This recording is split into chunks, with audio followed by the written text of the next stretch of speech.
Every city has its iconic attractions, and South Beach, Miami, Florida is no exception. Do you know how South Beach got its iconic pastel palette? Well, first let's find out how South Beach got its iconic Art Deco architecture. Construction boomed there in the 1930s when Art Deco was all the rage after an international exposition held in Paris in 1925. And South Beach became a destination of glitz and glamour.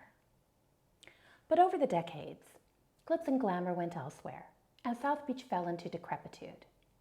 Many of the original buildings began to be demolished, until a passionate group of citizens, led by Barbara Capitman, began their efforts to preserve it. Barbara met an expat from New York, a gentleman named Leonard Horowitz, and they founded the Miami Design Preservation League. Due to their unstinting efforts, the district received national landmark status. So, how did it get its iconic pastel palette?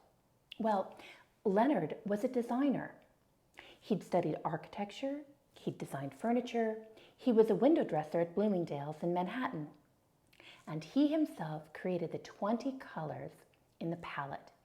He was inspired, he said, by the sun and the sky, the winter and summer seas, the sunrise and sunset of South Beach. Barbara and Leonard met Ernie Martin, who was then the County Director of Community Development, to get funding to start painting. The first building that Leonard painted, the frosting on the cake as he called it, was Friedman's Bakery on 7th Street and Washington Avenue. Deco schmecko, people said at the time. But Friedman's Bakery landed on the cover of the November 1982 issue of Progressive Architecture, and that brought back national and international attention, and that brought back Miami Vice, and that brought back the beautiful people. And today, South Beach is again a destination of glitz and glamour as we know and love it. Who knew? Now you do.